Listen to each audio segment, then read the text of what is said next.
بسم الله الرحمن الرحیم. درنو لیدونکو سلام. تاسې سیاق ګورئ. د افغانستان او پاکستان ترمنځ په وروستیو کړکېچونو کې د پاکستان لخوا داسې شرایط وړاندې شوي دي چې د افغانستان اسلامي امارت ته په هیڅ ډول باندې د منلو وړ نه دي او دغه شرایط چې پاکستان په خبرو اترو کې ایښي دي د تطبیق وړ هم نه دي. په شرایطو کې یو مهم ټکی دا دی چې پاکستان غوښتنه کړې ده چې د افغانستان اسلامي امارت دی د پاکستان د امنیت مسؤلیت په غاړه باندې واخلي چې دغه خبره ناشونی بلل شوې ده. د پاکستان په شرایطو کې دا هم ویل شوي دي چې د ټي ټي پی وسلواله ډله چې دا مهال د پاکستان په داخل کې جګړه کوي افغانستان ته دی وړل شي او په افغانستان کې دی دغه ډله مهار شي چې دغه شرط هم د افغانستان اسلامي امارت ته د منلو وړ نه بلکې یوه ناشونی غوښتنه بلل شوې ده.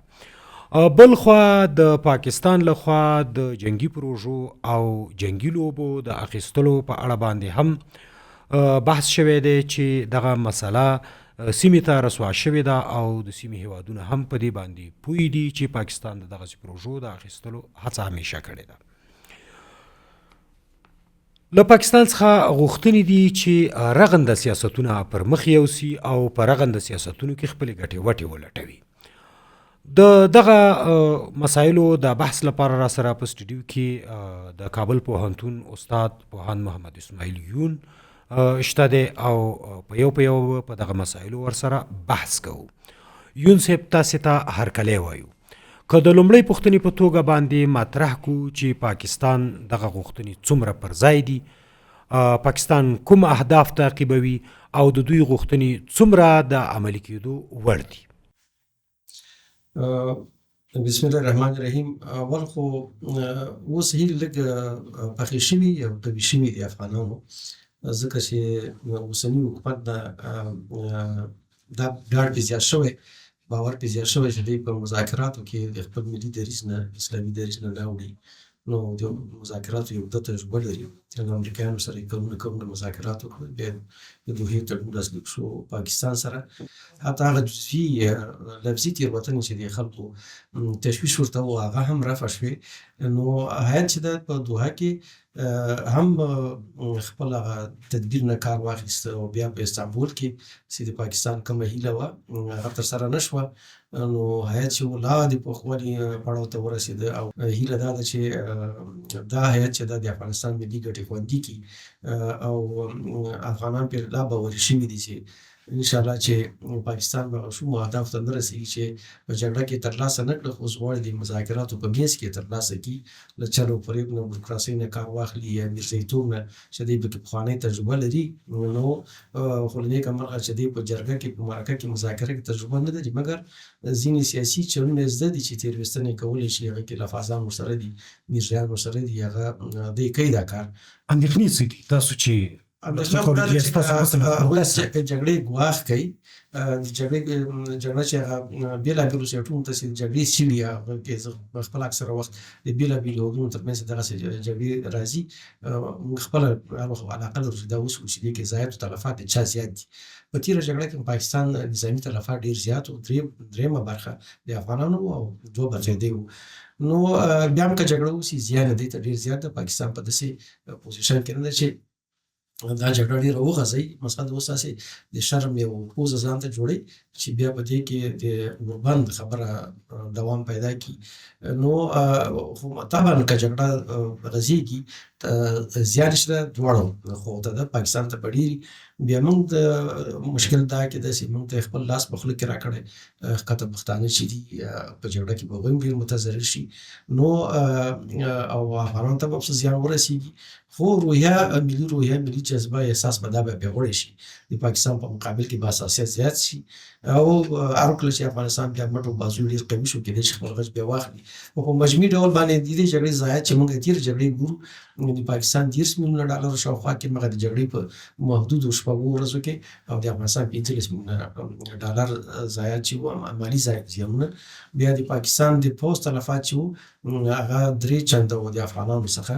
او ملکی تلفات د افغانانو زیات ملکی تلفات په دې خاطر طرف چې کمزوري هغه په ملکی ځایونو باندې ډزې کوي او ملکی ضایعات اړ چې دې خاطر چې خپل نظامی ضایعات جبران کی او خلکو کې بیره او طرح خبره کی نو په دې خاطر کې بیا هم جګړه کیږي په مجموعه کې جګړه د رات وړله خو که پاکستان کوي افغانانو بله چاره نه لري. استاد که یو لنډه پرتله وشي د هغې نه د جګړې نه مخکې د پاکستان دفاع وزیر افغانستان یو دښمن هېواد وباله او د هغه نه وروسته چې پاکستان شرموونکی او په سپین سترګۍ برید وکړه یو تبلیغاتي تیز جګړه روانه ده. په تبلیغاتي جګړه کې څه توپیرونه دي د افغانستان خواته خلک د دې جګړې په اړه باندې چې څه وایي او د هغې خوا نه چې کوم تبلیغات دي څومره توپیرونه دي پکې؟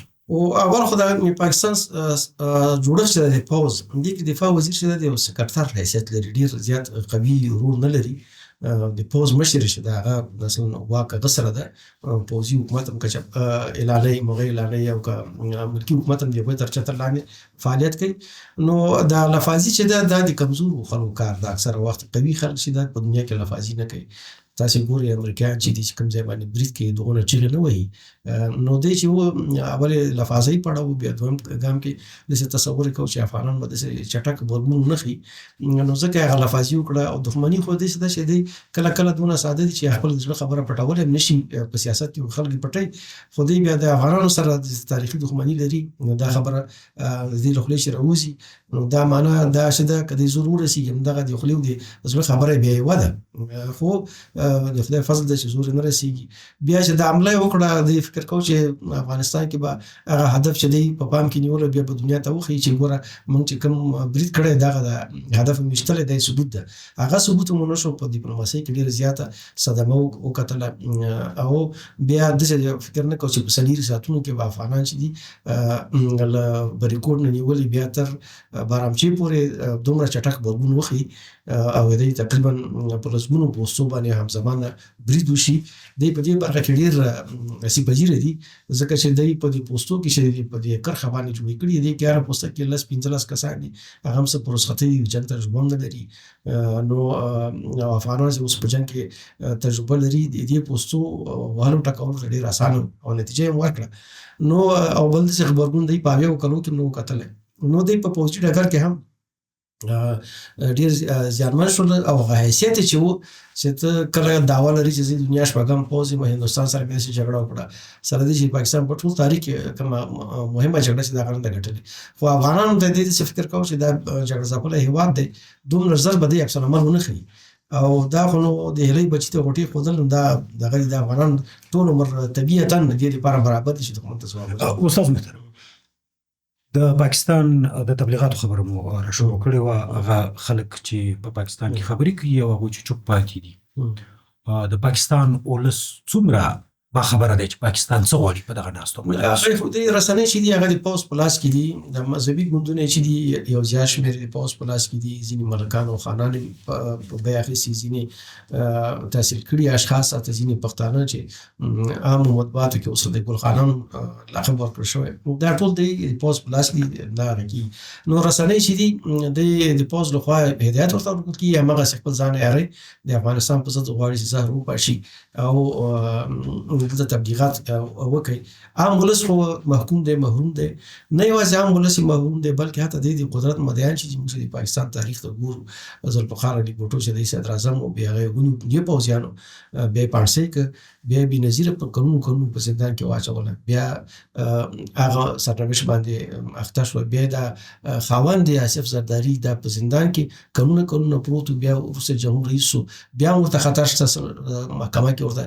دی پوز له وخت توجیه جوړیږي نو د سپیراتیر سره بیا هغه چې د مسلم لیگ د نواز شریف دا بندي شو صدر اعظم بندي شو بیا راخلاص شو دې پوز لخوا بیا عمران خان اوس دې پوز لخوا هغه شوی زندان کې دی یعنی ولسی اصلا سواک نه لري په هغه کې اصلي معلوماتونه خبر ده چې پاکستان په دې مجالسو کې څه غواړي مجلس خو مثلا د فشار افغانستان باندې فشار وروړي چې امتیازات ترلاسه کړي دي اصلا خپل ډیر داخلي مشکلات لري د دې خاطر چې د داخلي مشکلاتو نه د ولس توجه بلې خواته واړوي نو غواړي چې د مذاکراتو په نامه باندې افغانستان داسې امتیازات واخلي چې هغه داسې یو چا سره په مذاکراتو کې کینی خو د مذاکراتو په طرفه دی یو شی به ورکوي یو شی به اخلي نو تا تر اوسه چې مملکت کې دلته چې زما مملکت کې به امنیت ټینګوي خو بیا د پولیسو دا چاوړي موړي دا ټول شی ته لري که زمونږ د حکومت خلک ورشي ته به امنیت ټینګ دوه غوښتنې چې د پاکستان تر اوسه پورې ښکاره شوي دي دوی خو داسې وایي د پاکستان د امنیت مسؤلیت واخلي او ټي ټي پی په افغانستان کې دا یا له افغانستان راځي دغه غوښتنې او دا وړاندیزونه یې ومنل شي دی داسې ده چې د داعش مبارک کې چې هلته روزل کېږي ډلې دي د هغوی مسؤلیت په غاړه نه اخلي که دی په قرارداد کې تړون کې دا ولیکل چې موږ ژمنه کوو چې داعش به د پاکستان تر کنټرول لاندې د پوځ تر کنټرول لاندې پښتونخوا یا نورو سیمو څخه افغانستان ته نه داخلېږي خو دا دې ثبوت شو چې داعش هلته شته او داعش خو بیا نړیواله پدیده ده داعش خو یو برخه دی د داعش په نامه خپل ملیشې دي خپل هغه دي استخباراتي غړي دي افغانستان ته رالیږي او دلته پې ورانکاري کوي یو برخه دا ده یو برخه کېدای شي اصلي داعش هغه هم دی روزي چې یو غرض د افغانستان لپاره نو منځني اسیا هېوادونو لپاره حتی د چین چې د یو څه دوسي لري هم د هغوی لپاره مشکلات را ایجادوي چې بیا امتیازات ترې نه واخلي یا روغه جوړه نو که دوی اوس داسې وکړي چې د افغانستان غوښتنې ومني چې د ټي ټي پي د افغانستان لخوا اخوا ته باید لاړه نه شي دې تضمین ورکړي افغانان خو په مقابل کې بیا تضمین غواړي نو سیتال تر کنټرول لاندې خاورې څخه کنټرول لاندې ځکه وایم چې پښتونخوا د اصلي خاوره نه ده د پاکستان د پوځیانو تر اشغال لاندې ده نو دوی په حقوقي لحاظ باندې په هره مسله کې چې دا چې یو منصفانه هیات ته ورکړي دی هغه کېږي تر ملامتۍ لاندې راځي هغه ملامتي مثلا تړون کوي خو زه ته به زما مخالفین نه پرېږدم زه به ستا مخالفین نه پرېږدم صحیح شو بل د هغه په باره کې ټي ټي پي برخه کې هم دا که یوازې مشکل دی ټي ټي پي دا مشکل خو ډېر په اسانۍ سره حلېږي رښتیا غواړي چې ټي ټي پي له منځه دا خو یو سمبول دا خو یو خبره ده یو نښه ده چې مسخه د دې له خطره چې د ټي ټي پي نه دی هلته لږ په تکلیف دي نو دغه پلمه کې هغه چې د افغانستان حکومت مسؤلیت په غاړه نشي اخیستلی نه دې وس لري نه دې توان لري او نه دې ته مسؤلیت راجع کېږي چې تا په خاوره کې تا مخالف څه کنټرول کړه دا منطق نه مانی کنه نو که هند یا دی هند ته ویل شي تاسو په خاوره کې زما مخالف ده نو هغه ماته کنټرول کړه نو اول خبره خو دې کړي ټي ټي پی مشکل شه دا ټي ټي پی کوم ځای افغانستان ته کوم مثال کراوړي کوم یې خو نه راوړي تاجکستان راځي ایران راځي منځني اسیا هیوادونه راځي چین راځي کوم یې خو نه راوړي افغانستان ته چې تا د افغانستان کې ولید خو تا خو هلته په یو لک پوځ اچولی په دې کرښه باندې د یو لک پوځ نه چې پاکستان دا ټي ټي پي راوړي افغانستان ته بیا دلته فعالیت کوي دلته دې په اصطلاح باندې روزل کېږي بیا بیرته اوړي دا یو لک پوځ چې سپاره ده کله چې یو لک پوځ نه زیات کسان تا په دې کرښه باندې مسؤل کړي دي د امنیت نشي نیولی تا له خاورې نه راوړي دې خواته بیا بیرته ما نه تضمین غواړي نه شي خواته به نه پرېږدي نو ښه دا که ټي ټي پي مشکل ورور ته تضمین ورکړه افغانستان ته چې ټي ټي پي به د کرښې نه خواته نه راوړي افغانستان تر حاکمیت لاندې ساحې ته باندې راځي افغانستان به هم تضمین درکړي چې دې خوا نه به خواته نه راوړي نو چې دا خوا نه را نه شي دې خوا نه دلته به له کومه شي دلته خو زیږول کېږي نه که نه خو دا خو زیږنده د مغه ټولنه ده هلته چې د دې تر کنټرول لاندې ده مالته دی او بل دا خبره چې ده د ټي ټي پي مسله چې ده دا خو اوسنۍ نه ده دا په 2008 کال کې ټي ټي پي تشکیل شوی هغه وخت د اوسنۍ حاکمیت چې ده خو افغانستان کې حاکم نه و نو هغه وخت یې ولو سره جنګ کوو هغه وخت خو د افغانستان نه مې تا په اسلام نه راوستل او مالته ورسره جنګېدلې 80,000 کسان ته یوازې پښتانه د عملیاتو په نامه باندې دا څه شهیدان کړل د لادرک کړل کورونه دې ورته نو څه زنداني کړل دا تلفات ګوره دا خو د بیخي یو غټ بشري ناورین دی نو څو عملیات یې وکړل دا په دوی دلیل دا وایي چې پخوا د دې ملاتړ نه په افغانستان کې اوس ورنه ملاتړ نه و نو 80,000 کسان د ټي ټي پي په نامه باندې ولې شهیدان کړل په پښتونخوا کې ملکان خانان روشنفکره خلک وزیرستان کې د کورونه وران کړل د تیر حکومت په وخت کې د افغانستان جمهوري نظام په نامه باندې د وزیرستان مهاجر له غصب افغان رانه دلته په خوست کې په دې ځای کې مېشته نه و د ملکي خلک چې کورونه تاسې بمبار کړل نو دا مشکل خو ستا یوازې اوسني حکومت سره نه ده دا خو ستا خپل مشکل ده هلته اجتماعي عدالت نشته ظلم ده وحشت ده دهشت ده ټول یعنې صدر اعظم بندي کوي خپل منتخب صدر اعظم شي بندي کوي نو ولس باندې به سره رحم وکړي بیا یې نظام دیموکراسي په نامه نظام ده او بیا افغانستان ته پې ور ورکړي چې موږ افغانستان کې دیموکراتیک نظام غواړو افغانستان به وایي چې موږ پاکستان کې یو شرعي نظام غواړو یوسف محترم یوه بله مسله چې پاکستاني مطرح کوي چې دوی غواړي چې د زور او ځواک له لارې ټي ټي پي له منځه یوسي او هیڅ قسم خبرو اترو ته هم ورسره حاضر نه دي. په دغه صورت کې د دوی دغه اوسنۍ دعوا، دغه اوسنۍ روان جنجال د افغانستان سره مثلا کې دا ګواښ هم کوي که چېرته په آینده کې بیا ټي ټي پي بریدونو ته زور ورکړي نو موږ به د دې ګزار بیرته په افغانستان کې په دوی باندې کوو. یعنې دا نه وایي چې موږ هلته دوی د منځه وړو او د خبرو اترو لاره هم ورسره نه کوو، د زور د لارې خبره هم کوي خو بیرته بیا افغانستان د ګزار خبره کوي. دغه خبرې څومره سره ګډې وډې دي، څومره سره ضد و نقیض دي او څومره دا په دې باندې پاکستان یو نتیجې ته رسېدی شي؟ نه خدای خو زور داسې نه چې اوس د زور ګواښ کوي استعمال کړی نه دی. زور د امریکایانو پیسې واخیستلې په همدې پښتونخوا کې، وزیرستان کې، سوات کې، بونیر کې، په نورو سیمو کې د څو عملیات وکړل. ضرب عذاب په نامه یو عملیات وکړل په 2014 کې. رد الفساد په دې نامه بیا عملیات وکړ په فاټا کې، په نورو سیمو کې. رای نجات د بل د عملیاتو نوم دی، رای راست د بل د عملیاتو نه څلور غټ عملیات دی کړي، بهرنیانو نه پیسې اخیستي. اوس هغه د پیسو باران چې د هغه هم پرې نشته. نو هغه وکړي چې امریکایان در سره دې خوا نه د ډرون الوتکې وي، افغان دی عملیاتو هغه وکړي دی ونه څوک رسي په وزیرستانونو یا په نورو سیمو کې خپل مخالفین چې دي هغه له منځه یوسي. اوس یې په دغه موقعیت کې دا له منځه وړلی شي. یعنې که دی د زور د استعمال قوه لرله بیا دی هېڅکله مذاکراتو نه کېناستل. دی اصلا غواړي چې په پښتنو په سیمه کې د جنګ دوام پیدا کړي. په جنګ چې په کومه سیمه کې هغه کې ډېر د سټرکچر ساختمان د ټولنې چې دا منتظر کېږي. دی غواړي که سبا ته هلته روغه جوړه هم وشي، که امن هم راشي، دا سیمه دومره ځپل شوي چې بېرته دی د پاکستان په کچه د سیاست او د حکومتولۍ ظرفیت چې دی هغه یې کمزوري شي، اقتصاد یې وځپل شي، کدرونه یې له منځه لاړ شي. دا مجموعه کې دی په دې باندې پوهېږي چې پښتونخوا چې ده که نن ده که سبا ده دا یا به خپلواکه کېږي لکه اوس یې موضوع پښتنو ته مستعمره وي او یا به د افغانستان برخه کېږي. دی دغه سیمه په مجموع کې د غټې ستراتیژۍ له مخې ډېره کمزورې، چې د تعلیم برخه پکې کمزوري شي، د آبادۍ برخه پکې کمزوري، نو بیا دغه سیمه دی په اسانۍ سره کولی شي تر کنټرول لاندې ساتلی شي. یعنې ډېر عمر دپاره نه خو د موقت وخت دپاره ساتلی شي. په تاسو د عملیاتونو خبره وکړه په 2024 کال کې پاکستان کوچني عملیاتونه چې په خیبر پښتونخوا کې کړي د 14,000 پورې رسېږي. بیا په 2025 کال کې تر اوسه پورې د 10,000 په تعداد باندې عملیاتونه دوی کړي دي. د دې عملیاتونو څه پایلې جوتې شوي تر اوسه پورې؟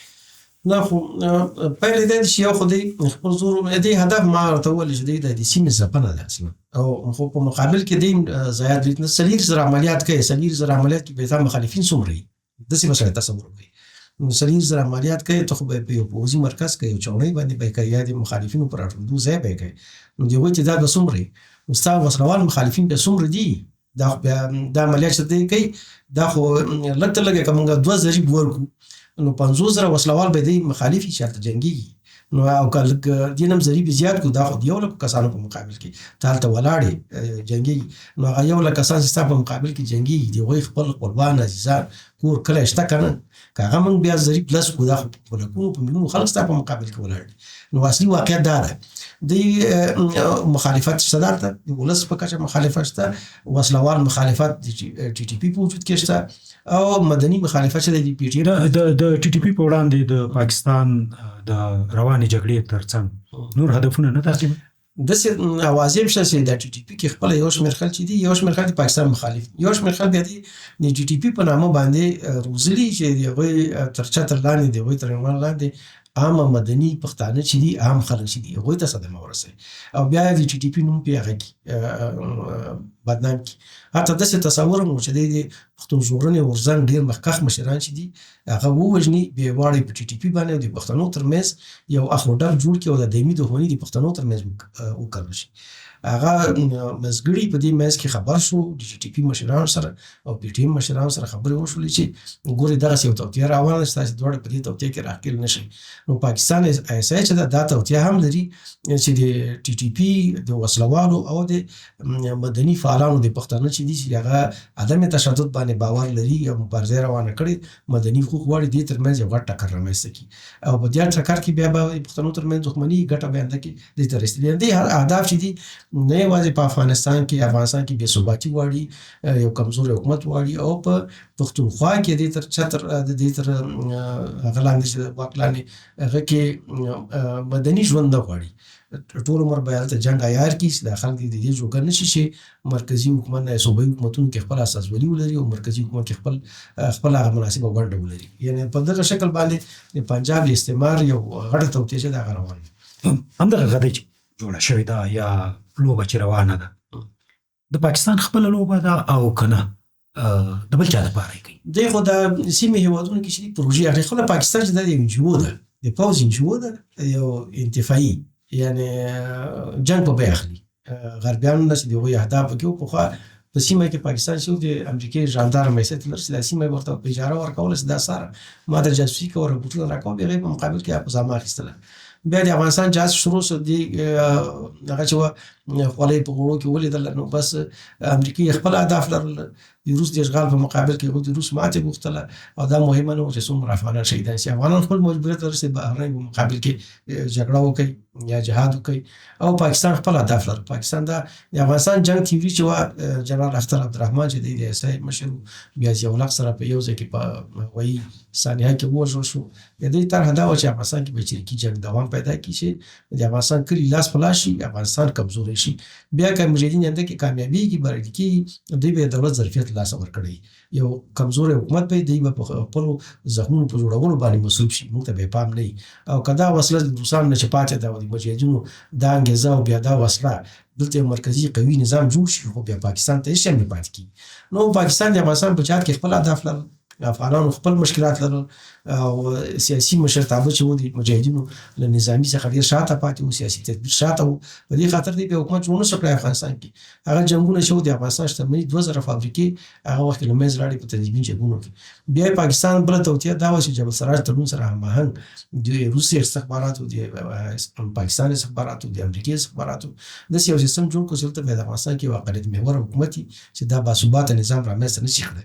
د دې په مقابل کې قوي تنظیمونه تاوان چې ابو تسام نه ورکړی هغه به دې په مقابل کې جګړې ته دوام ورکړي بالاخره به افغانستان پاشل کېږي د پوځ پاشل کېږي هغه توطیه شوه دی بریالی شو. بیا په دویمه کې دا کله چې امریکایان وتل بیا دې تصور کوو چې افغانستان به هر څه به وپاشل شي بانکونه به لوټ شي ښار کې به تنظیمي جګړې شروع شي او د مملکت به د شلو کلو کې چې کوم آبادي و ښادي یا هغه رامنځته شوي بریتوبونه رامنځته شوي دا به ټول د خاورو سره برابر شي. هغه چې د ستنم ځای نه شو له افغانستان کې البته د حکومت د افرادو په فرار کې او یا داسې د تعلیم کړو خلکو په فرار کې افغانستان زیان ولید مګر مجموع کې د افغانستان ساختمانو جوړښت شو دا په ځای پاتې شو.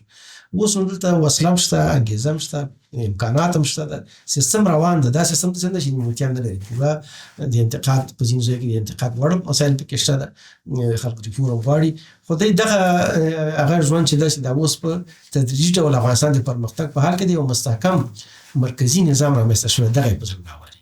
نو اوس که افغانستان کې یو مرکزي قوي نظام نه وای په 40 ساعتو کې د پاکستان ځواب چا ویلی شو که دلته یو څوک ګوډو مات خلک په واک کې وای چې نه ذات معلومه نه سب معلومه لکه یو کار بلم دی واک ته رسولي حتی د اسلام آباد په غونډه کې د افغان سیاستوالو په نامه خلک بیل کړي و دي ته به جالب خبره دا وکوم چې دا یو چای ماته قصه کوله چې موږ بیل کړي و چې تاسو بل خیر افغانستان کې جګړه شروع کړه و موږ ورته موږ باندې ولې پانګونه کوي چې موږ خو دا قومي بیز لرو نه حیثیت لرو خلک لرو او یو نو ورته موږ ماته خوړلې نو موږ بس شم کو تاسو ته هغه وکړي دی ورته چې پاوز د امکاناتو وسیله دا شی موږ درکو موږ تاسو ودی بیرسه به خلک پکار دي او نو سې سم دي سړي زوی بیا هغه زموږ خبره مانی استاد ما همدغه کې دغه کورنۍ مسلې له تاسې بحث راوړو یو شمیر افغانان هم لګیا دي د دې غوښتنه کوي چې دا وخت پاکستان سره د جګړې وخت نه د افغانستان د ذوق په حالت کې د افغانستان ضعیفه دی که سره د دې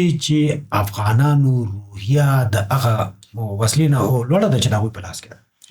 خو هغه داسې چې دوه قسمه افزار استعمالوي، یو نرم یو ګرم که نه. بیا ګرمه خوا د جګړه ده، بیا بغیر خطر چې د خلکو روحیه کمزوري کي، بیا یو شمېر خلک دغسې په اصطلاح د دوستۍ په پلمه باندې پټ زهر شیندي، هغه دغسې. نو داسې ده چې ښه جګړه دې ونه کړه. افغانستان خو جګړه نه ده کړې، جګړه خو هغوی کړې، تا دفاع کړې. ته چې غل د چا کور ته وراوړي، نو ته کوربه په دې خاطر چې د هغه ګوره ډېر ضرر ته متوجه نه کړي، ظاهر د اسم مال چې وړي پروا نه کوي. نو خو هغه زړور شي، نه یو شپه به هم راځي، بله شپه به هم راځي، بس بیا کور کې څه ټول به ویسي. نو اوس که دې خلکو ته تاسې ځواب ورنه کوي، اول خو همدغو خلکو انتقاد کوو چې ولې ځواب نه ورکوي. یعنې څلېرو ساعتو کې دی د اجتماعي رسنۍ چې وي دی په سر اخیستې وي چې دغه دي که نه. ګوره موږ نه وایو چې دا د پنجاب ګوډاګیان دي، ګوره اوس ځواب نه شي ورکولی، ورته ځانونه یې غلي کړي، حتی اعلامیه نه خپروي. یو حال په دې سوشل میډیا کې چې تصور نه پورته. نو کله چې ځواب ورکړه ورته بل ځواب یې ورکړه، منطقي ځواب یې ورکړه، بیا یې ویل چې نه افغانستان خو اوس په دې پوزیشن کې نه دی چې دا اوس هغه ته ځواب. خیر همداسې لاس تړلی یې پرېږدي چې راشي د تورخمه، بیا تورخم نه راشي جلال آباد ته، درونټې ته، بیا راشي کابل ته، مهیپر ته، بیا همداسې راشي کابل، همداسې راشي پولي مټک، همداسې لاړ شي بیا تر امو پورې. هېڅ ځواب به نه ورکوو. اوس که زه کمزوری یم، نو موږ خو په کله کله چې جګړې کړي د افغانستان تاریخ څو وګوري، موږ کله جګړې بیلانس بحرینو سره برابر وو. که سکندر راغلی موږ نه قوي وو، مګر بیا دلته ډېر سرګردانه شو. که انګریزان راغلي هم موږ سره بیلانس برابر نه وو، که روس راغلی هم موږ سره د قوو بیلانس برابر نه وو، او که امریکایان راغلي هم موږ سره بیلانس برابر نه وو. نو که موږ بیلانس ته وګورو او زموږ بیلانس داسې برابر وي، هغه بیا دا جرأت لري چې دې خوا راشي او د خلا نه استفاده کوي چې مملکت زخمي دی. ډاکټر صاحب، د دغه نظریاتو په اړه باندې څه ځینې په دغه غږونو کې داسې هم اورو چې وایي چې دغه جګړې ته په لوی لاس باندې یو پلمه جوړېږي. نو پلمه هغوی جوړوي، او نه افغانان خو پلمه نه جوړه کړې. افغانان ښي نه، افغانان څه پلمه جوړه کړې. نو زما په دا داسې دي چې دا مخکې به هم چې موږ د افغانستان د ملي ګټو دپاره چې کله چغه پورته کوله، بیا به دوی ویل ستاسې اساسیات راپاروئ. او نو که هغې افغانستان ته کنځلې کوي، بد ورځ وي، تاسې ورته څه مه وایئ چې بیا دا نور مغه کېږي. موږ ورته وایو چې ګوره یو غل دی ټوپک سره چا کور ته ورغی، کور والا هم یو مشکوش ټوپک ساتلی بالغ لاندې ایښی دی چې خامخا کومه غل لاړ شي. غل 2-3 ډزې کوي، هغه هم یو 2 ډزې وکړي، بیا پولیس راشي دا ونیسي چې وروره که غله ډزې کړي خو ته ملامت یې، تا هم پرې ډزې کړي. نه، دلته فرق لري سره. دا موضوع چې ده یو متعارض ده چې هغه تعرض کړی ده، موږ تعرض نه ده کړی. نو چې موږ د خپل ځان دفاع خو نه، بیا کله بیداري هدف دی که ده چې ته د خپل هېواد د حیثیت نه دفاع نه شې کولی، خو بیا به همدا چغې وهي که نه چې دوی به چغې وهي چې ګوره وسله در سره وه، امکانات در سره وو، جذبه در سره وه، ولې ورته غلی وې چې د امریکې په مقابل کې د چغه پورته کول او جهاد دې کوو، اوس د پنجابي ځواب نه شي ویلی. نو خو دا یې که نه، بیا به دا ژبه خو لمده د هرې خوا ته وړي. بله خبر په دې کې ده چې دې جګړه چې ده یو څه فرصت هم میسروي. نو دې جګړې دغسې خلک موږ ته رسوا کړه. هغه چې 20 کاله په دې جمهوریت په دوران کې د پاکستان ضد چغې وهلې، تر ټولو نه زیات مغه د پاکستان په دفاع کې ودرېده، د هغوی ملاتړ یې وکړو. دا جګړې څه تاوان پېښ کړ، خو دا ګټه یې وکړه چې ملت سره متحد کړ. د حکومت او د ولس ترمنځ فاصله اولین ځل لپاره د اویو قانون بهیر کې خلکو سیاسي انګیزې ته ونه کتلې چې ته په کوم ګوند کې کومه ډله کې، حتی هغه څوک چې د دې نظام مخالفین وو هغوی هم په زغرده باندې چې ملي انګیزه او احساس ورسره وو، هغوی هم په زغرده دې خوا ته ودرېدل د نظام په ملاتړ کې. دغه غوښتنې داسې دي ډاکټر صاحب، داسې دي چې د افغانستان په داخل کې د پاکستان لپاره جګړه وشي. آیا شته چې د افغانستان په داخل کې جګړه وشي د پاکستان لپاره؟ نه، مقصد لکه TTP. نه، خبره دی که TTP خو اول داسې موږ به دې نه پوښتنه کوو چې د TTP ولې د کرښې باندې راواوښتله.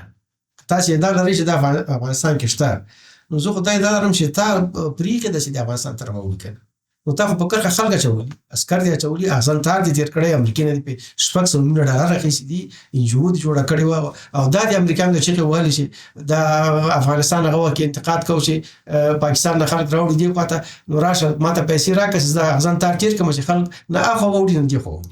دغسې مسؤلیت یو هېواد د بل لپاره ادا کړی دی چې لکه څنګه چې افغانستان نه غوښتل کېږي. اول خو دا داسې دا که پاکستان هغه وخت کې دا مسله د حقیقت سطح ته رسېدله چې دا TTP چې وایي یا له ایران نه یا له منځنۍ اسیا نه یا له چین نه د افغانستان خاورې ته داخل شوی. کومه غوښتنه چې پاکستان لري او بیا زموږ ځینې افغانان یې بدرګه کوي،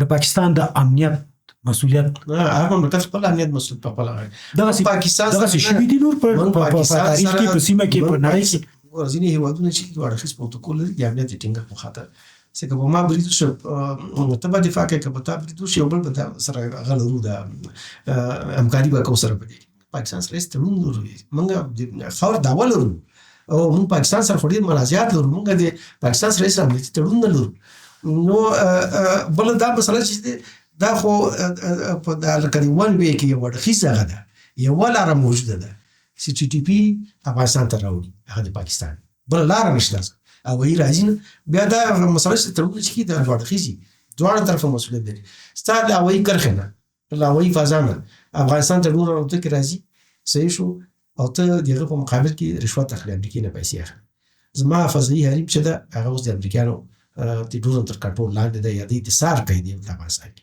صحیح شو که بیا زړه یې غواړي عملیات هم کولی شي خلک هم پکې وژلی شي نو ته تا هوایي حریم عملا زما په ضد استعمالېږي او زما ځمکه چې ده ستا تر کنټرول لاندې صاحب په ضد نه استعمالېږي که خلک راځي خو هغه هم ستا لخوا راځي دا داسې معنا لري چې د امریکایي ډرون الوتکه یو کال راشي د پاکستان فضا راتېره شي افغانستان ته بیرته دې خوا نه لاړه شي هغه ته عملیات وکړي او پاکستان بیا افغانستان ته وایي چې ګوره که نه ستا له خاورې داخله شوی نه زما له خاورې نه کومې خوا را داخله شوم ولې دغه خلک اړ شول چې دې خوا راوړي هغه خو ګوره دا چې دی دلته خو دا حکومت چې دا خو تر اوسه پورې دا اعتراف نه کوي د افغانستان حکومت چې دا ټي ټي پي دلته عملا حضور لري خو که حضور لري خو ملامتي د پاکستان په غاړه ده چې ولې راوغوښتل دلته نو کومې خوا نه راغلو ستا له خوا راغلو نو یعنې په دې کې دغه چې دی د منطق له مخې دا سل په سلو کې ملامت دی دا مشکل باید بیا که ټي ټي پي که داعشي که هوایي حریمي که ځمکنی حریمي دا باید دوه اړخیزي پروتوکول دی وشي چې پاکستان نه به هېڅ وسلوال کس افغانستان ته نه راوړي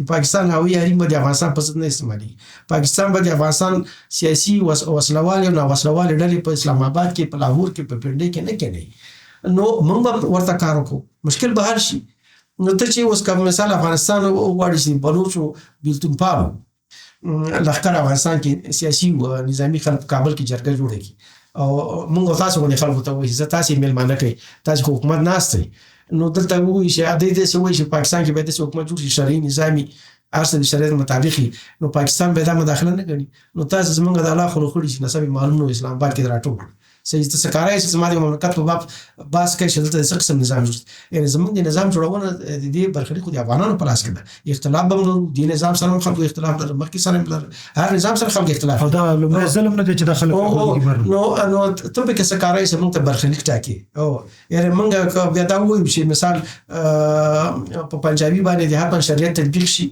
او هلته د اسلامي نظام جوړ شي پاکستان بانکونه چې دي دا په سودي سیستم ولاړ دي دا باید ختم شي او هلته سل په سلو کې د زموږ د خوښې یو شرعي نظام جوړ شي نو تا ته به څومره زور درکړي خو تا داسې مداخلت هم کړي افغانستان کې اوس هم کوي په دغه شکل باندې نو دا تړونونه چې کېږي دا دوه طرفه دي کې پاکستان چې دا په اخلاقي لحاظ په منطقي لحاظ باندې دا ډېر په کمزوري پوزیشن کې ده د خپله خاوره یعنې د ایمل کانسي په $10 سره نو اوس یې امریکایانو ته د ورځې په $1,000,000 ورکړي چې زموږ الوتکې به پرېږدي د خپلې فضا نه هغه نه دی هغه کېږي صرف نظر کې دی نه هغه خو دی په ښه موقعیت کې نه دی منطقي دا ټول خلک په دې پوهېږي چې غوا توره پیسې سپینې نو دا شی تا روزلی سبا ته به داعش رالېږي بیا به ما ته وایي چې نه دا زه پکې دخیل نه یم دا ستاسې خپله مسله ده دا کوم ځای را تقویه کېږي کوم ځای تغذیه کېږي ټول خلک په دې باندې پوهېږي مخکې تاسو پې د عملیاتونو خبره مو کړله آیا د ټي ټي پي موضوع اوسنۍ د ځکه چې ټي پي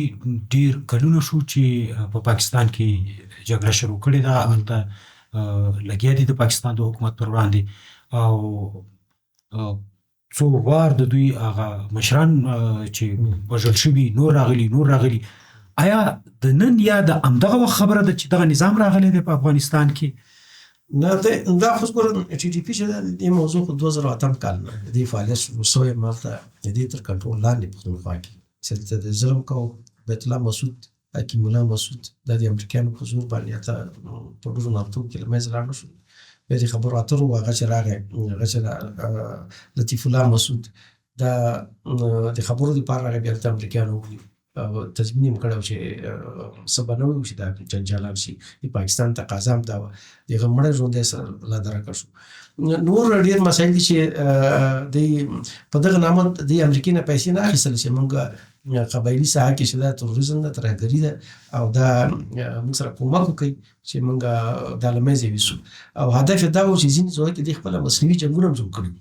داسې نه اوس یوازې ټي ټي پي مشکل و، دوی خپله مصنوعي جنګونه جوړ کړي وي. دې خاطر چې د پاټا سیمه چې دا تر اشغال لاندې راولي، نو د افغانستان حکومت هغه وخت کې ډېر کمزوری و، دنیا ته قناعت ونه کړ. امریکا دوی ته پیسې ورکړې، دې هغه سیمې چې د پاکستان په ټول موجودیت کې تر کنټرول لاندې نه وي، آزاد قبایل چې به ورته ویل هغه تر کنټرول لاندې راوستل.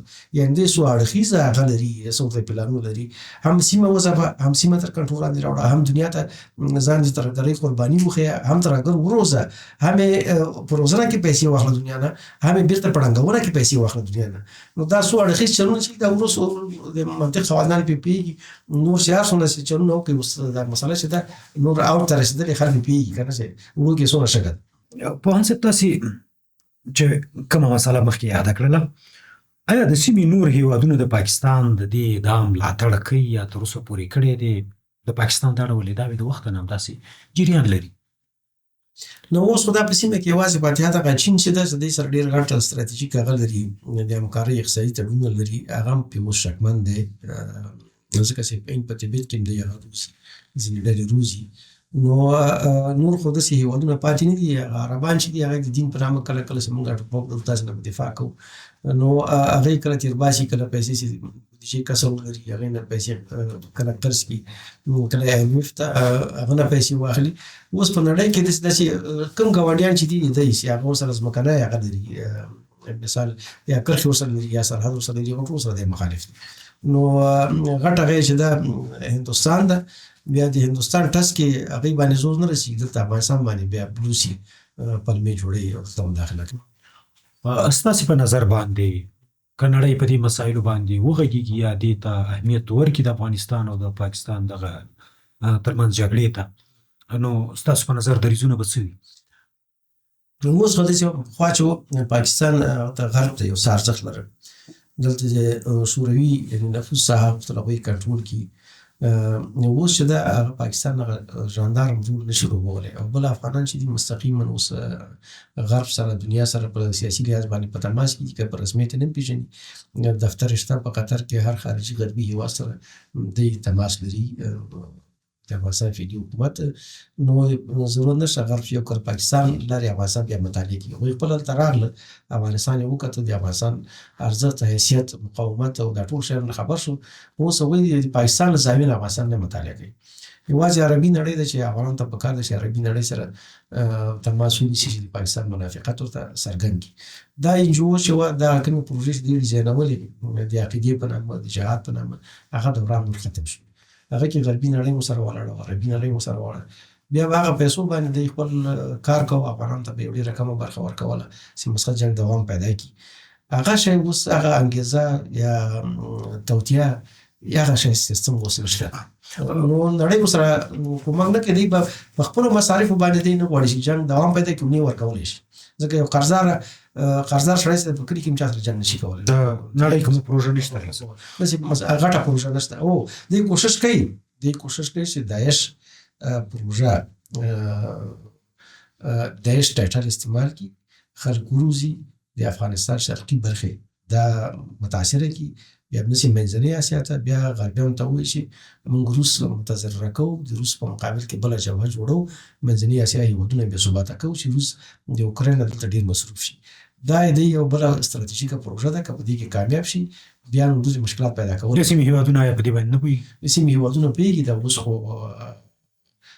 هر هېواد بیا خپل مشکلات هم لري. دا خو دې هڅه ده، دا چې دوی کشمیر کې څنګه جنګ کوو، ولې بیلو، نو دوی خپل هڅه کوي، دوی چې قرارداد یې وکړو چې یو نظامي سړی به مثال کوم هېواد چې علاقه لري چې په منځنۍ اسیا کې بحران رامنځته کړي، هغوی ته وایي چې مثال یو عسکر چې تمامېږي مثال $600 یا $700 د میاشتې، موږ یې په 300 استخداموو، 300 زموږ 300. دا هم ویل کېږي چې د چین سره ملګرتیا په دې باندې خرابه کړه چې د سیپیک پروژه چې د پاکستان سره په ګډه کار شروع شو بیرته خرڅه شوې دوی خپل تر اخر په ډبل رول ادا کوي. اوس نو نه کیږي د دنیا دونه متخصصه ده، اوس وسایل دونه تیز شونه د جاسوسۍ لپاره چې هر څه کدي چې کولای شي چین سره سره خوځي، امریکا سره خوځي. یو بل اړخ ته د موضوع راځو چې هغه د پاکستان داخلي قومونو موضوع ده. په تیرو څو ورځو کې چې ګورو د افغانستان سره د جګړې په ضد ډېر غږونه له هغې ځای پورته کېږي چې د افغانستان سره باید جګړه ونشي. پښتانه وایي چې پښتانه په دې جګړه کې استعمالېږي، باید د پنجاب کمربند ته جوړ نشي. همدارنګه د بلوڅو ځینې غږونه او حتی د پنجاب نه ځینې داسې غږونه دي چې د دې جګړې طرفداري نه کوي. پاکستان به څومره وتوانېږي چې د پاکستان مشت قومونه ځان سره وساتي په دې پوځي سیاست کې؟ اصلا خو د پاکستان چې دا یو مصنوعي ملک دی که نه، مصنوعي دولت دی چې د جغرافیا ساتي، پوځ NGO ده د ساتي، او دا انګریزانو په دې خاطر تاسیس کړی چې د هند ګرد اوبو ته روسان لار پیدا نه کړي یا شوروي تیار. نو هغه ارزښت د پاکستان اوس له منځه تللی. په داخل کې پاکستان چې د ملتونو دی او د حکومتونو د جوړښت له مخې دا داسې باثباته پیاوړی ملک نه ده، اساس نه لري. ځکه چې د افغانستان وارث چې د افغان دی، د روس وارث چې د روس دی، د روسیې وارث روس دی، د ازبکستان ازبک دی، تاجکستان تاجک دی، د هند چې د هندو دی. همداسې عرب چې هیوادونه چې ګوري د هر هیواد وارث معلوم ده، هغه قومي یا ملتي جوړښت باندې د مملکت ولاړ. د پاکستان وارث څوک ده؟ ستان یو وروستاړی دی، مکان نوم ورته وایي ګل او ګلستان،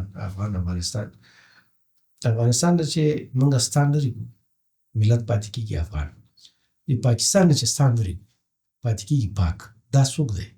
دا قوم دی، دا صفت دی، دا نوم دی، دا چې شي نمایندګي کوي او چاره پاکه.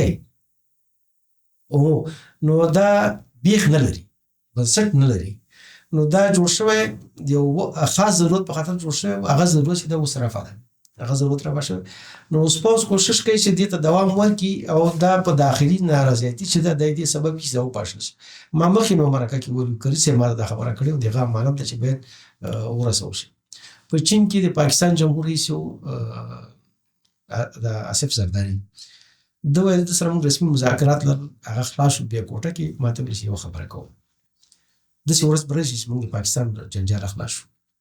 د ټول پاکستان جمهور رئیس د پاکستان مخالف، د پاکستان د روح مخالف. د څنګه غوښتل؟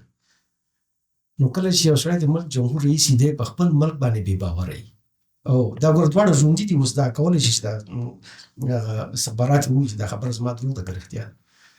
نو سیندی یې نه مني، خپله ژبه غواړي، په خپل منابع خپل پښتون یې نه مني. بلوچستان خو په آزاد بلوچستان یې ورته ویلې، یو برخه یې د انګریز تر چتر لاندې او بل د کلات خان چې احمدیار خان، دا خو دوی په زوره ونیول وروسته پاکستان برخه. پښتون خو ازرق دښمن دا به نه مني. نو چې پنجابی پاتې پنجابی حتی چې خوشحاله ده چې د هند پنجاب سره یو ځای شي، ځکه قومي ریښه لري، ژبه یو شان.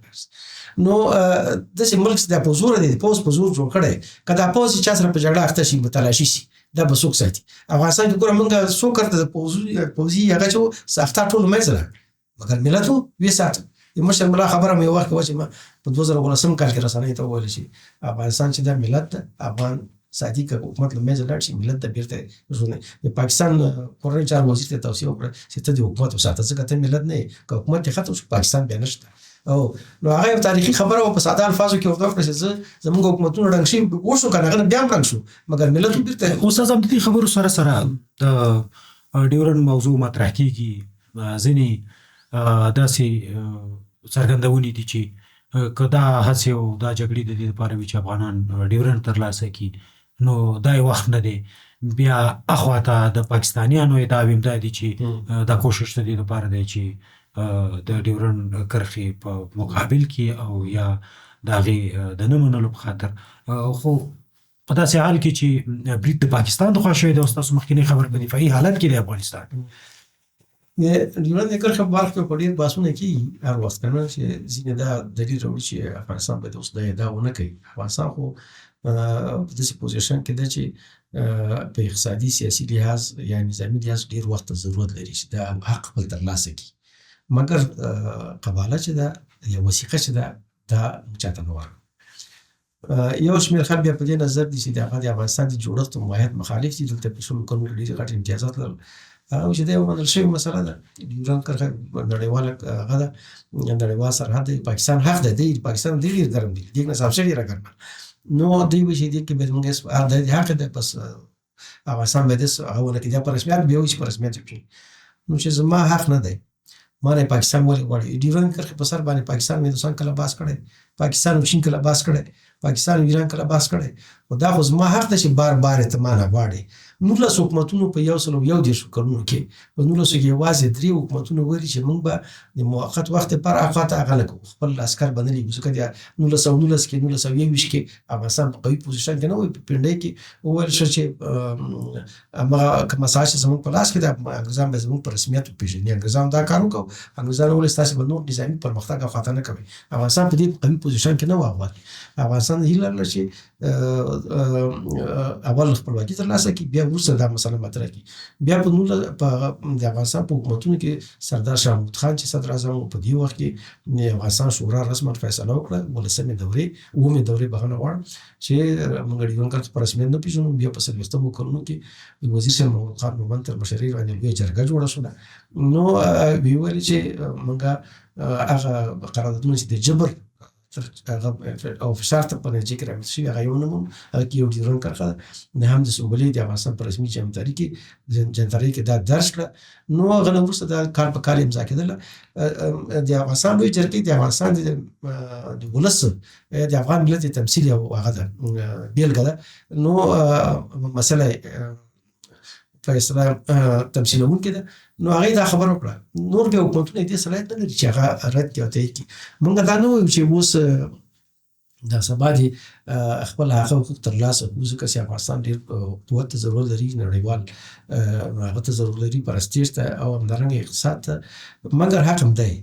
پاکستان د دې نه ډارېږي چې پښتنو ته بار بار دا مسله مخته کوي؟ نه، خود ډارېږي. هغوی بله خبره دې کوي چې د ځینې خلک چې دا ډېر څه وارخطا دي مسایلو ته.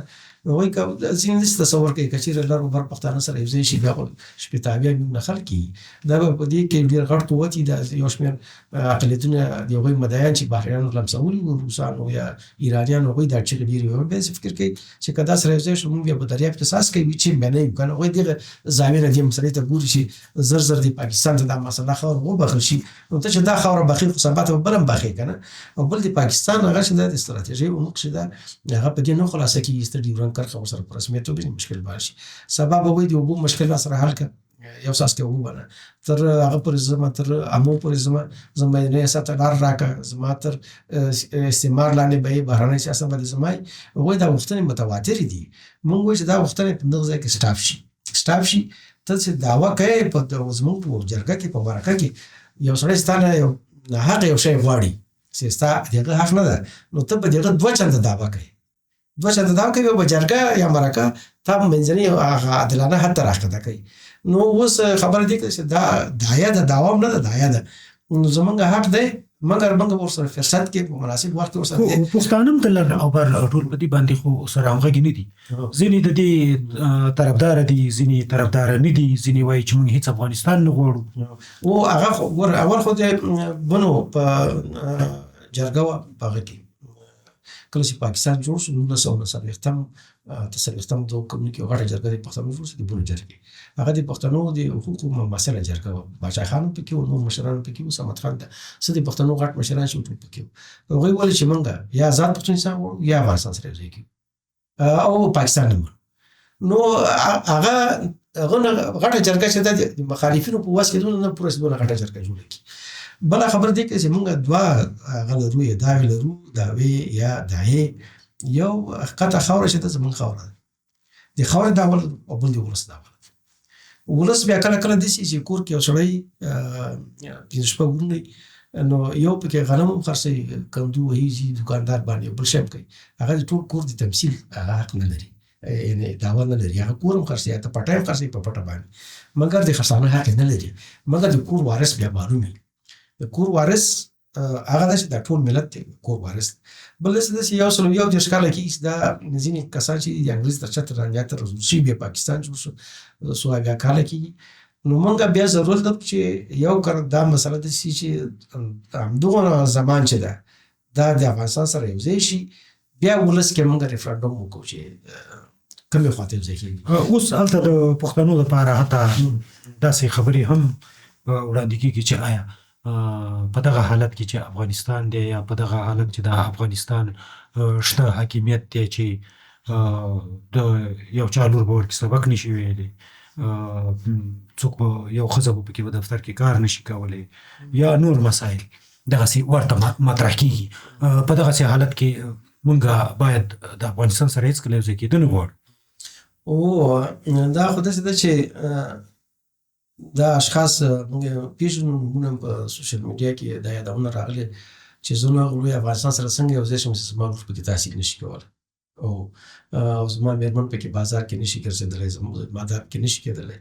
نو دا خو سیدی د ژبنی مهارت ده یا هغه منافقت ده. دا په افغانستان کې چې په د ښځو په تعلیم باندې بندیز نه و، تا د لوی افغانستان چې راپورته کړی اوس دا اوس پالما کوي.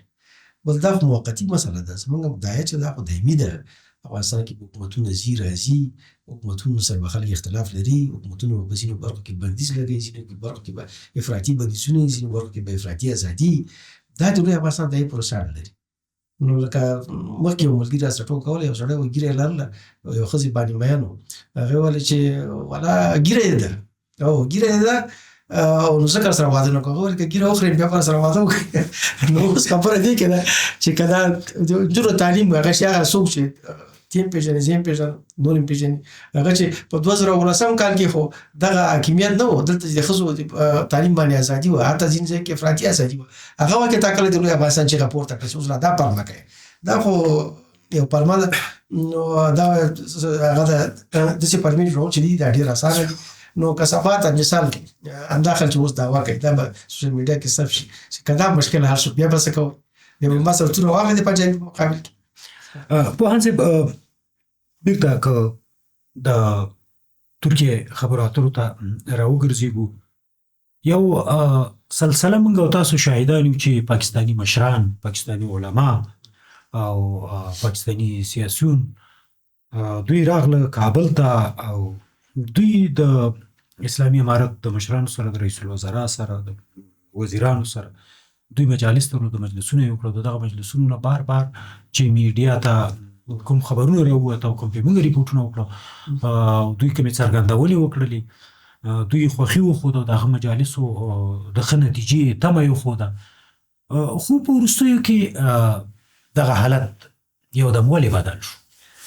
اصلا د پاکستان بهرنۍ پالیسي چې ده هغه د ملکي حکومتونو په لاس کې نه ده، دا د پوځ په لاس کې ده. پوځ کې بیا استخبارات چې دي د هغوی په لاس کې د هند مثلا د کشمیر جنجال چې دی لري، یا د افغانستان مسله چې ده، یا دا ملکي حکومت او د سیاسي خیرو ته دا صلاحیت نه ورکوي. البته چې کله کله د رایبار په توګه دې نه استفاده وکړي او چېرته یې ولیږي یا جرګهمار په توګه، مګر که هغه خبرې بیا د هغوی په خوښه وي کېدای شي عملي شي، که بیا په خوښه نه وي دی فقط یو لکه لاسپاکي په توګه استعمال کړي، بس مسله ختمه کړي.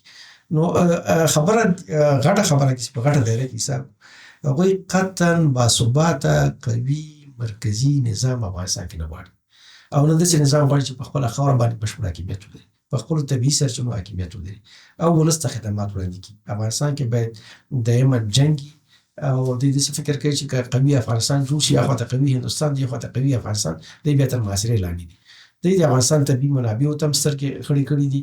دوی طبیعي شتمنۍ چې ده د پاکستان د دومره نفوسو تغذیه نشي کولی، نو دوی مجبور دي چې جغرافیه پراخه کړي او بله جغرافیه نشته، د چین سره رقابت نشي کولی، ایران سره نشي کولی، هندوستان سره نشي کولی، نو یوازې افغانستان پاتې شي. افغانستان سره آیا د امریکا سفرونه د پاکستان د پوځي مشر د دغه تغییراتو لامل کېدی شي؟ هغه خو داسې ده چې لکه ماشوم ته چې یو چاکلیټ ورکړي بیا دی ډېر خوشحاله شي، زه والا په دې یو چاکلیټ ځکه چې هغه تقاضا، نو هغه هلته یو ورځ ټرمپ مېلمه که دی ورسره ناست و، بیا یې ویل چې دا زما د خوښې هغه ده. څو ورځې بعد یې هندوستان سره 10 کلن دفاعي ستراتیژیک تړون امضا کړ، پاکستان سره یې نه ده کړی. د امریکې لوکسې عصري وسلې تیارې دا به هندوستان ته ورکول کېږي او هندوستان د چین په مقابل کې یو غټه موازنه ده چې امریکا ورته په تمه ده او پاکستان خو د چین داسې ده شکل کې ولاسپاکی. نو هغه لکه څنګه چې امریکایان د اقتصادي سیاسي ارزښت له امله موږ له پاکستان سره نه برابروي، یعنې پاکستان ته په ډېره درنه نصر که ګوري داسې بیا د هند د پاکستان مسله چې مطرح شي غربي نړۍ او هغه چې ده په تېره بیا امریکا متحده ایالات هیڅ د هند وزن چې ده د پاکستان په مقابل کې هغه ته ډېر زیات احترام لري.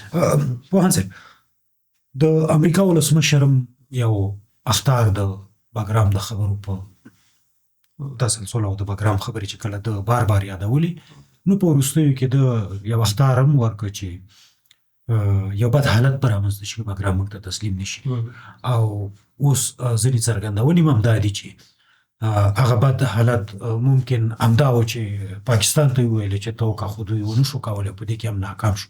څه وایي ستاسو تحلیل څه دی؟ داسې احتمالات شته ده. اول خو داسې ده چې د امریکې جمهور رئیس چې ده دا باثباته سړی نه دی، فکري ثبات نه لري. دا یو ورځ یو خبره کوي بله ورځ بله خبره کوي. د اوکراین جګړې په باره کې متضادې خبرې وکړې نتیجې یې ورنه کړه. اوس وینزویلا سره یې جنجال ده په منځني ختیځ کې ولې اوربند کوم هغه د اسرائیل اوربند هغه مات کړ. نو هغه داسې نه ده چې دا ټول حکومتي سیستم لاندې نه مشوره ورغلي بیا دا اعلان کړي، نه دی له پورته اول کار کوي خبره کوي بیا لاندې چې دا تطبیقي اړخې ډېر اوږد دی او سلسله لري هغه نشي کولی بېرته خبر نه بیا مرکز شي. نو هغه چې ده مګر دا احتمال پکې شته ده چې دی پاکستان داسې کمپاین کړی چې دا وسله چې افغانانو سره پاتې دا بیا خطر دی. نو امریکایانو خپله دا وسله نه سوی ویستلی ځکه دې وسلې په هغه باندې ایستلو باندې ډېر زیات لګښت راځي چې دا تر هند سمندرګي پورې دا وسله سمندر پورې دا وسله وروړي دې باندې همدومره نور مصرف راځي لکه دا چې ده. او دویمه مسله دا چې دا وسله د امریکایانو د هوایي بمبار له امله تخریب شي دا هم ډېر لګښت غواړي. بل دا تیاري به کومې خوا نه راځي؟ دا خو پاکستان نه راځي ځکه چې ایران خو یې نه پرېږدي. منځنۍ اسیا نه خو نشي راتللی دا خو روسان دي. نو یوازینۍ لاره دا وه چې دوی باید که دا وسلې بمبارۍ دا باید د پاکستان له خاورې دا خو پاکستان مستقیم په جنګ کې داخل شو. نو دا خو دې ورځې مثلا دښمني خو پسې پاتې کېږي. نو بله لاره دا وه چې دوی ویل چې خیر موږ سره یې په اجاره کړه موږ به دا ګډوډي جوړه کړو د وسلې وزینې کباړ شي لکه یو کال مخکې په اویمو کلونو کې دا شی وسو. نو دویم ځل دپاره به دا کار وشي. دا توطیه چې ده دا احتمال شته ده اوس هم چې دا کېدی شي پاکستان د امریکې سره په اجاره باندې چې ما سره یې په اجاره کړه زه به یو توطیه موطیه جوړه کړم داسې جنګونه به جوړ کړم خلک به کمزوري شي یا به دا وسله ما سره استعمال شي په هغه کې موږ خو هوایي ځواک لرو یا نور شیان لرو بیا به دا وسله د بېلابېلو ذرایعو له هغه یا داسې وکړي چې موږ ته یې په نیم قیمت راکوي موږ به دا وسله په یو طریقه باندې انتقال مخکې چې امریکایان ورته دي امریکایانو سره یو قرارداد کړی نو توطیه و احتمال خو شته ده مګر داسې فکس نه ده چې سړی ووایي چې دا هر من امداد ته ځکه چې خپل اواز سړی چې د امریکې هغه نورمال نه دی که نه هغه داسې هغه نه ده چې دوی سره کومه ژمنه کړې ګنې اوس یې ورسره خو استاده که ډیپلوماټیک اړخ ته هم راشو د پاکستاني چارواکو لهجه له ورځې بلې ته ترخه کېږي دغه ترخه لهجه هغه خبرې نه زیانمنوي یا د دې نه معلومیږي چې هغه خبرو ته ښه نیت نشته نه اول خو داسې ده چې په پورو کلي کې چې ګورئ که نه قوي سړی چې هغه کنځلې نه کوي هغه حوصله لري زور استعمالوي ضعیفه سړی چې هغه کنځلې هم کوي بدورد هم کوي ژړا هم کوي فریاد هم کوي ملامتي په بل چا چې نو بیا دغه هېواد چې د ځان ته اټومي طاقت وي او ځینې وړهمالان یې دنیا شپږم پوځ بولي نو کنځلو ته څه ضرورت ده خو چې مذاکرات ته لاړې مذاکراتو ځان ته ادب دي د جګړې ځان ته ترمینالوژي ده د کنځلو ځان ته وخت دي نو د بغاوت ځان ته وخت دي نو دا چې دي دا د دې په خاطر دي چې غرو خوشو کې فشار وارد کړي که دی په دې مذاکراتو کې یو امتیازات نامشروع امتیازات ترلاسه کړي خو هغه څه چې پاکستان غواړي چې ما ته زما مخالف لاس تړلی لاس کې راکړه او که داخل کې کوم مشکل پیدا شو انده کې بیا به مسؤلیت ستا په غاړه دا نه څوک ورته ورکولی شي نه د دې حکومت په همدې ته ستاسې خبرو ته ورته یو پوښتنه زه بله هم لرم په دې برخه کې او زموږ یو ستاسو د سوشل میډیا ځینې فعالان هم لا په دې لګیا دي چې پنجاب لا اوس هم په دې فکر دی چې افغانستان یې پنځمه صوبه ده او یا هماغه تمه دې لري دغه خبرې څومره سمې دي یا څومره زموږ د ملت د فکر په ضد دي دا خو داسې وه چې دا اوس نه ده دا ډېر پخوا نه دا یو شی نه ضعیف النفس خلک چې دي کمزوري خلک چې دي مخکې چې د تېر نظام و د اوسني نظام د چارواکو تر منځ اختلاف یو شمېر څه وګورئ چې والا پنجابی راغلی بادغیس کې مداخله کړې اور پنجابی یا په سالنګ کې مداخله کړې او په بدخشان کې پنجابی د یخ ځان ټینګولی شي د سالنګ یخ ځان ټینګولی شي روژه نشي نیولی نو په دې سختو کې په دې جنګ څنګه وکړو او بل دا څومره شرم ده چې موږ د روس په مقابل کې ولاړو د انګریز په مقابل کې ولاړو بیا پنجابی نشو کولی زه مثال یو مدني افغان یم چې وسله مې تر اوسه هم ده ګرځولې. نو زه خو پنجابی چې د کابل کې وګورم اول ما نه شپه نشي تېرولی. او بیا دا څوک دي چې خپل وطن کې اوسي او پنجابی په سترګو ګوري، ته لا ورته ګورې بیا ته بیا ورته ګورې چې نه ورته هغه کوي. نو که پاکستان داسې توقع لري نو آیا افغانان نه هغې ته څه ګوره، هغې تا ته خپل لاس په خوله کې درکړی و. پنجابی کش کې مستقیما پنجابي د افغان تر منځ جنګ شي، تا په منطقه کې پنجابی کله په جنګ کې بیا ته دا هغه وګوره که دوی په دې 100 کالو کې یو دې سړي زوی لرلی یا سړی لرلی، دوی به په دې خپلو توغندیو باندې جنګي سړي نوم ایښی و یا د وطن نوم به ایښی و. رنجیت سنګ په توغندي ولې نه ږدي؟ نه شي، خو رنجیت سنګ خو سنګ و که نه، هغه خو مې دی نه و که نه. نو دوی ما ته کرکټر یې وښیه په تاریخي لحاظ باندې. هندوستان سره 3 غټې جګړې کړي، 3 واړه بېلولي دي. هغه جنګ چې و د کارګل هغه یې بېلولی. دوی مستقیمه جنګ چا سره تر اوسه کړی نن د جنګ خوند پوه شوي دي، جنګ څومره هغه لري ضربه لري. دوی خو به داسې و چې افغانان به یو شمېر د نظام مخالف و، هغه به یې وروزل هلته ورسره و، بیا به راغلل بس دلته په افغانستان کې په جګړه و، دواړه طرف ته په افغان هغه کېدل منځته ته توطیه به یې دی وه. یو برخه افغانان به چې جګړهګان ناچار اوسې، ځینې هر نظام سره څوک مخالف وي او جګړه به کوي، نو هغه نه به دې استفاده کوله. اوس خو ته مستقیما په جګړه کې یې، مستقیما جګړه کې چې دا د افغانستان جغرافیه دا پنجابی زغملی شي، دا تش ترا والا هېڅ جګړه دې نه وي. زه په سالن کې 15 شپې تېروم په دې یخ. خو له پښتانه بیا داسې د پښتونخوا ځینې غږونه هم همدا دي چې که دغه جګړه کېږي، که دا د جګړې ستراتیژي ده، که دا د جګړې فکر دی، که د جګړې سیاست دی د افغانستان په وړاندې، همغه د پښتنو سره د رنجیت سنګ سیاست دی. وګوره حقیقت خو داسې دي چې عام پښتانه چې دي هغه د جګړې مخالف دي، هغه ټول پوهېږي چې دې کې موږ څومره تاوان کوو. مګر ظاهرا ډېر زیات شي د افغانستان په دفاع کې ځکه نه شي ویلی چې هلته پوځ ده، ظلم ده، وحشت نه هغوی د خپلو د افغانستان دفاع دپاره نه، بلکې یو شمېر چې دي، یو شمېر چې د هغه رسنۍ کې سوشل میډیا کې دي کې ورته ګلخانونو په نامه مشهور دي، هغې کله د افغانستان په څنډ چې وایي چې پاکستان ورته وایي چې موږ ته وسله راکړه او موږ د خپل ملک نه دفاع کوو. تا ملک چېرته ده؟ تا ملک هر ورځ تا باندې بمبار کوي، انتحار کوي، در باندې وژنې دي، له منځه دي وړي، کورونه درته لوټوي. نو هغه ستا ملک وارث دی هغه پنجابی. نو خو دا خو داسې ده لکه دریاب کې به دا شي د ولس داسې لکه دریاب، دې کې به مخالف وي، دې کې به موږ په غټه ستراتیژۍ کې په غټه دایره کې چې مطالعه کوو لر او بر چې دا په اسلام آباد کې دا چیغه پورته چې لر او بر یو افغان. پاکستان باندې هېڅ شی دومره بد نه لګېږي لکه دا چې د پی ډي ایم ته نورو ملتپالو افغانانو ته په زرګونو ځله وویلې چې تاسې اسلام آباد خپله قبله کوئ، سیاسي قبله، موږ تاسې سره هېڅ مشکل نه لرو، خو تاسې لر او بر چیغه مه ووایئ. نو دا ملي شعور چې هلته ښکته راټول شوی، دا دیني انګېزه چې اوس هلته شته ده د پاکستان د پوځ په ضد، دا خو دوی کنټرولولی نه شي، دا خو د خلکو زړونه نه شي ویشتلی. ظلم دې کړی، د ظلم په مقابل کې احساس راپارېدل. آیا دا حقایق چې دي دغه ځمکني دا پټېدلی شي؟ د پاکستان پوځ خو په مجالسو کې په کنفرانسونو کې تازه ادعاوې کړي دي چې دغه هر څه چې موږ کوو دا موږ د خپل ولس دپاره کړي، د خپل ولس د امنیت دپاره هم کړي، د جګړې نه د خپل ولس د ویستلو دپاره هم کړي دي. نه نو دا بیا دا ولس باندې بمبار چا وکړو، دا بل چا وکړو، استاد یو خپل ولس سره په جګړه اخته یې، ملامتي په بل چا اچوي. نو دا داخل چې 80,000 کسان چې پښتانه وژل سوي، دا ته چې وایي دا د پاکستان برخه ده، اوس خلکو باندې ټینګار هم کوي چې وایي پښتونخوا د پاکستان برخه ده، نو خو بیا خو د خپل ولس وژلی دی. نو یوازې د هغه ځای نه ده، یوازې خو د هغه سره مشکل نه ده. په لال مسجد کې د خلک عام قتل عام وکړه، ودې نه کوو. دا تحریک لبیک چې دا اوس دې ورځو کې ته څه شی زغملی شي؟ خبره دې کړه چې چې پنجابی ستا په مخالفت کې د پوځ په مخالفت کې هغه د غدار وطن په نامه یادی، نو له منځه وړي. نو که پوځ هر څه ناروا کوي هغه هېڅ خبره هم نشته. که د مملکت بودیجه را 10 میلیارډ ډالره دی سرکم دی د پیسو د پوځ د پانګې چې دا د تجارت او په دې شیانو باندې خپلې فابریکې لري، خپل امکانات لري، او ولس یې مظلوم، ولس یې تکه تکه هر پاکستانی چې د 16 کالدار هغه چې دا پوره وړی دی، 1,000 فکر کوم 1,480 ډالر د کسو یو پنجابی یو پاکستانی چې دغه پوره وړی دی.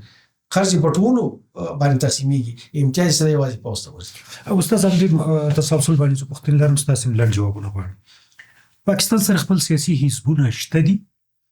پاکستان کې څو ډوله حزبونه دي. یو داسې د دغه پوځي پالیسۍ سره ښیي داسې ده چې ولې یو شمېر حزبونه چې دي پخوا چې خط و سیر خپل بدل کړی یا رهبري کې بدلون راغلی دی، هغوی په نظر کې مسو بدلون راغلی، اساسا ملي ګوندونه او د پښتنو، مګر اوس یې ځینې مشران چې دي هغه د اسیا تر تهدید او فشار لاندې یا تر امتیاز لاندې هغوی خپل نظر چې بدل کړی. یو شمېر مذهبي ګوندونه دي چې هغه پاکستان د هغه دپاره جوړ کړي د افغانستان د جهاد دپاره چې دلته رابطه وشي. تاسو ګورئ پاکستان کې ټول مذهبي ګوندونه چې دي مشران یې پښتانه دي، مګر د مذهبي ګوندونو مشران چې دي پاکستان په کچه پښتانه نه دي.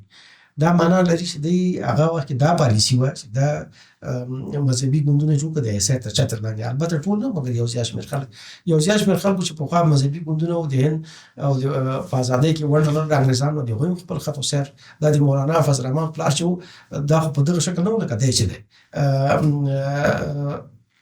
نور مذهبي ګوندونه چې پخوا سیاحمي ملي صاحب غلل له همې مذهبي صاحب غلل. بیا یو شمېر چې د ایساک مذهبي څانګې دي، دا اوس په فعالیت کې چې چغې وایي چې موږ افغانستان کې بس پاکستان راغلی چې مداخله وکړي یا کله د کشمیر د جهاد چغه پورته کړي، دا د پاکستان مذهبي د ایساک مذهبي څانګې دي. دا ګوندونه چې دي یو شمېر نور چې پخوا ملتپال اوس نه دي، دې کې پاکستان خپل خلک لري او لمسه یې ده. استاد لنډه آیا دیني عالمان ورسره شته دي؟ د دوی سره دي؟ دیني عالمان د ایسا یو برخه به ځینې ټول نه، یو برخه یې که نه زیاته برخه یې قومي اشخاص او هغه چې قومي اشخاص په مشرانو جرګه کې شته، په ولسي جرګه کې شته، په قومي اسامبله کې شته، په ټولو کې شته. ده داسې نه چې دا خو په پیسو اخیستل کېږي، مګر ملت دا اخیستل کېږي. ملت خبره زموږ ده چې ملت ورسره نشته. د ټي ټي پي موضوع څنګه حل شي؟ په همدې باندې یو لنډه نتیجه وکړئ. یو جمله کې مې را پرېږده نه در پرېږدم، یو لنډۍ دی وایي که راته ګورې درته ګورم، که راته نه ګورې پروا دې نه لرم. هېڅ مشکل حل ته ته به ما ته تضمین نه کړې چې دا خوا نه راوړي، زه به تضمین درکړم چې دې خوا نه راوړي. مشکل حل ته دې کې اوس بحث هم کار ده. دې کې نه یوازې تیاره به دې نه راځي، تیاره به نه درځي. زما د مخالف حکومت چې دنیا کې زورور ده که کمزوری، تیاره به نه راځي نه به درځي. بیا به زه زورور ته هم اجازه ورکوم که تی ورکړه، هېڅ مشکل حل.